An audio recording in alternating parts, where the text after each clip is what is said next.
Let's review some basics for introductory paragraphs and concluding paragraphs, which are just introductory paragraphs turned upside down. So an introductory paragraph starts with a hook. When you are writing a literary analysis, your hook will relate to the theme, and it may not be an exciting statistic or scenario or story that you might use for a traditional argumentation essay, but you do want to start with something that relates to the theme more generally. Then you will move to giving the background and context that will bridge to the thesis. Then write your thesis statement, which is an arguable point that you are proving through the body paragraphs of the essay. So again, it must be arguable, the thesis. Really, every academic essay you will write is an argument that you are proving or defending in the body of the essay.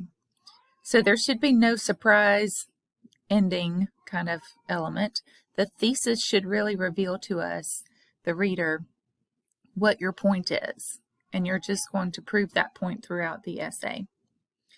So let's look at a sample introductory paragraph. Again, the hook should be something that relates to the theme that anybody could relate to. So before you ever mention the short story or poem or whatever you're analyzing, bring the reader in by mentioning something about the theme, and it should be something that is relevant even today.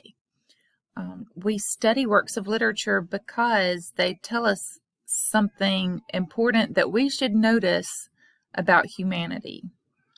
So what do we notice about people that is presented in a special way by this particular author? So in Shirley Jackson's The Lottery, she explores how traditions, when they are practiced without any thought and just practiced because that's what we do, those kinds of things can be dangerous. So we should do things that we think about and not just do things because that's the way we've always done them.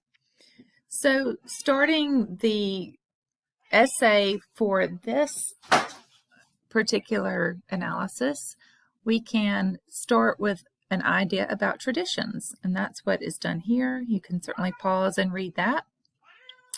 That's the yellow part, so you can see that again here in the yellow part. That's the hook, something relatable about the theme. Then we're going to go to the background and context, bridging to the thesis. That's the part where you're going to introduce the short story. Okay, sorry, this is part of the sentence. Shirley Jackson's short story, The Lottery, explores groupthink and how easily people fall in line with what society deems appropriate, despite how much it goes against their own moral code. So that all tells me we're not just talking about traditions.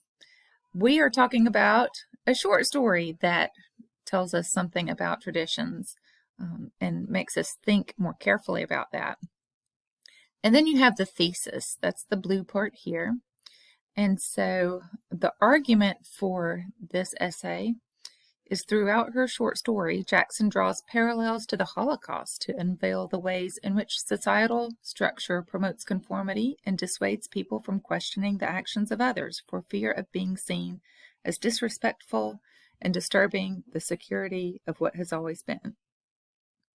Now, like I said, you're going to create these elements again at the end of your essay, but they're going to be in reverse.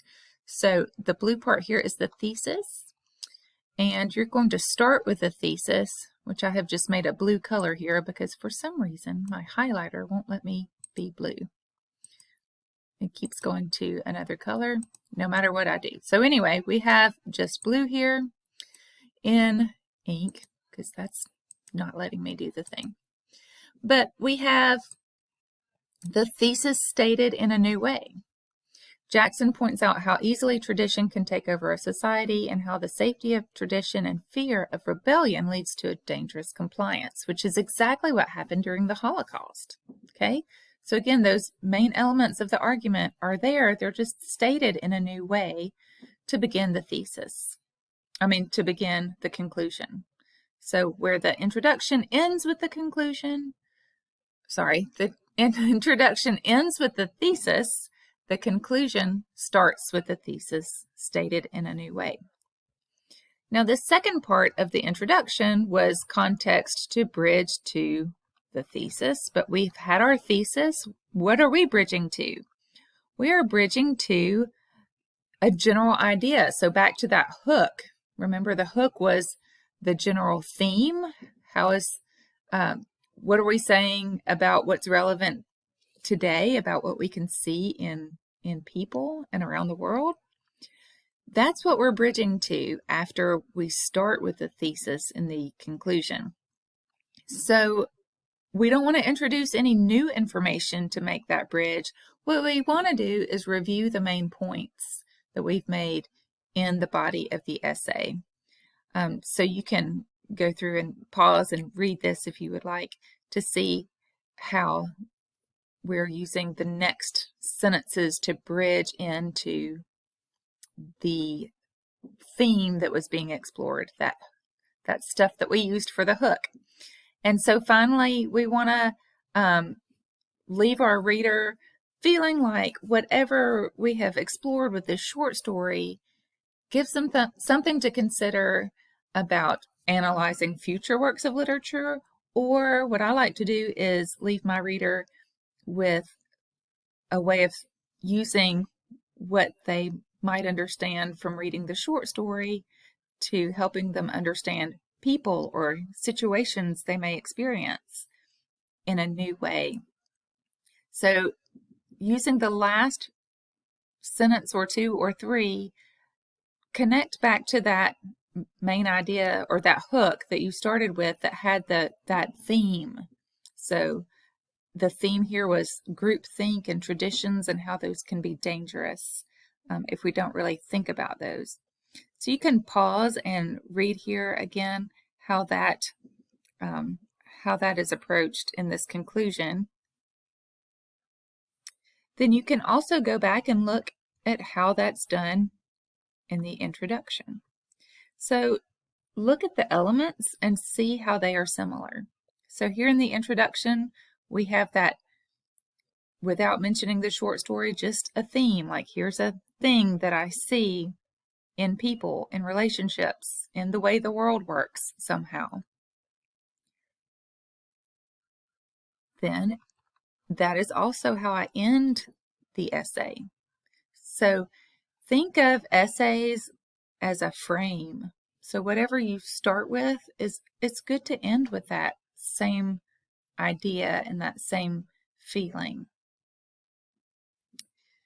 Again, the second part of the introduction was a bridge to the thesis.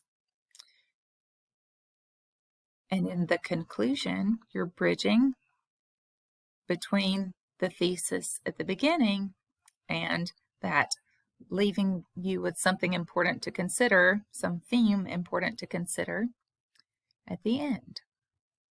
So pause and read both. And then, of course, you can see how the thesis is stated at the end of the introduction in one way. And then those same ideas are stated in a new way in this blue part, which is the thesis that begins the conclusion. So in an introduction, end with the thesis. In a conclusion, begin with the thesis, said in a new way. And you'll notice that there are some of the same words used. Tradition, maybe groupthink would have been good to put in here again. But don't be afraid to use some of the same words, especially keywords.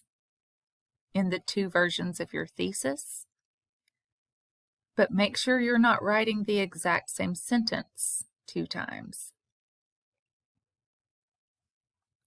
I typically write 2 introductory paragraphs, and then I go away for a while, and I come back and read the 2 introductory paragraphs, and the better one gets to be the actual introductory paragraph.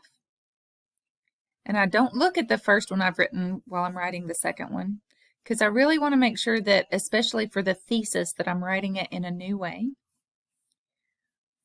So the better one will get to be the introduction, then the other one will be the conclusion, and so I have to flip around some of what I've written. So some of the thematic stuff for the conclusion will then move down to the end. Of course, my thesis will be at the top. So some of these middle elements, I may have to add a little more. You can see I have a little more when I'm at the point of reviewing the key points that I have made in the essay than I do when I'm just introducing the author in the short story or whatever work of literature I'm analyzing. All right, so that is how to create an introduction and conclusion in a nutshell. Let me know if you have questions. Definitely, if you are writing this for another instructor, follow their instructions. They may want you to include different things in your introduction and conclusion. So read your directions carefully, watch your instructor's videos, read your handouts about your essay so that you make sure you get all the elements you're expected to include.